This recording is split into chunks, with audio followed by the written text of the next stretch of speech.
Assalamualaikum warahmatullahi wabarakatuh. Perkenalkan, nama saya Perais Manita, NIM A1C3181004 dari reguler A 2018. Di sini saya akan menjelaskan uji normalitas menggunakan Shapiro-Wilk. Sebelum saya menjelaskan pengertian dari uji normalitas Shapiro-Wilk, sebelumnya saya akan menjelaskan apa itu uji normalitas. Uji normalitas adalah sebuah uji yang dilakukan dengan tujuan untuk menilai sebaran data pada sebuah kelompok atau variabel. Apakah sebaran data tersebut berdistribusi dengan normal ataukah tidak. Uji normalitas berguna untuk menentukan data yang telah dikumpulkan berdistribusi normal atau diambil dari populasi normal. Metode klasik dalam pengujian normalitas suatu data tidak begitu rumit. Berdasarkan pengalaman beberapa pakar statistik, data yang banyaknya lebih dari 30 angka maka sudah dapat diasumsikan berdistribusi normal. Biasa dia katakan sebagai sampel besar. Namun, untuk memberikan kepastian data yang dimiliki berdistribusi normal atau tidak, sebaiknya digunakan uji normalitas. Karena belum tentu data yang lebih dari 30 angka bisa dipastikan berdistribusi normal. Demikian sebaliknya, data yang banyaknya kurang dari 30 angka belum tentu tidak berdistribusi normal.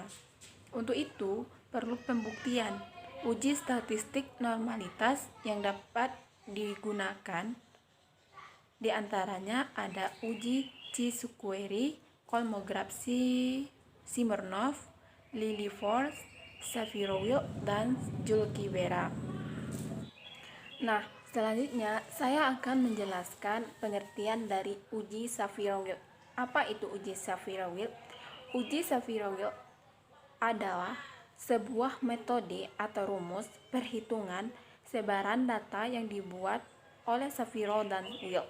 Metode Shapiro-Wilk adalah metode uji normalitas yang efektif dan valid digunakan untuk sampel berjumlah kecil. Dalam penerapannya, para peneliti dapat menggunakan aplikasi statistik antara lain SPSS dan Stata. Metode Shapiro-Wilk menggunakan data dasar yang belum diolah dalam tabel frekuensi. Uji normalitas dengan Shapiro-Wilk ini juga memiliki syarat-syarat tertentu, di antaranya yaitu 1. Data berskala interval atau ratio kuantitatif. Yang kedua, data tunggal atau belum dikelompokkan pada tabel distribusi frekuensi. Yang ketiga, data dari sampel random.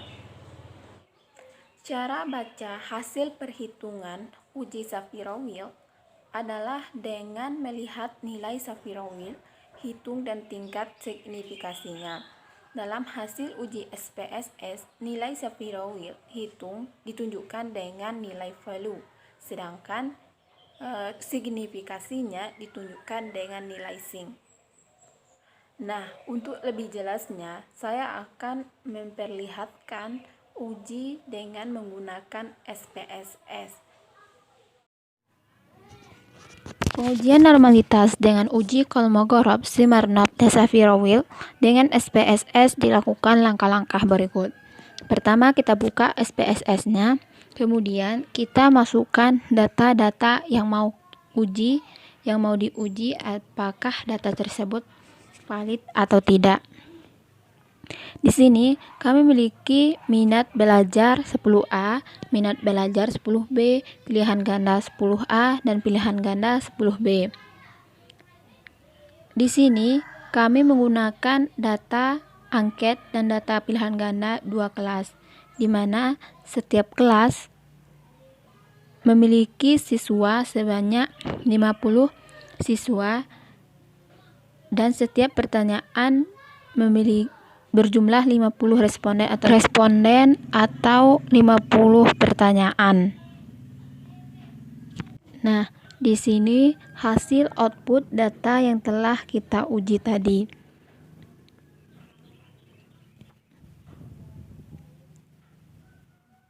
Untuk mengetahui apakah data ini valid atau tidak, kita lihat pada tabel normality-nya. Uji normalitas ini apabila H0 distribusi populasi normal, jika probabilitasnya di atas 0,05, H0 diterima. Dan H1 distribusi populasi tidak normal, jika probabilitasnya kurang dari 0,05, H0 ditolak.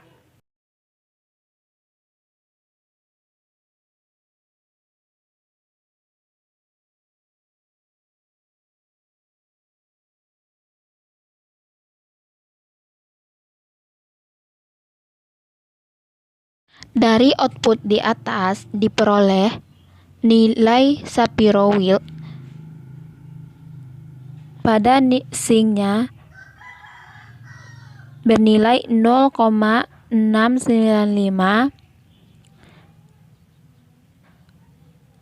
berarti dapat disimpulkan pada uji Shapiro-Wilk ini dapat dikatakan data yang digunakan valid atau berdistribusi normal. Demikianlah yang dapat saya sampaikan. Lebih dan kurang saya mohon maaf. Wabillahi taufiq wal hidayah. Wassalamualaikum warahmatullahi wabarakatuh.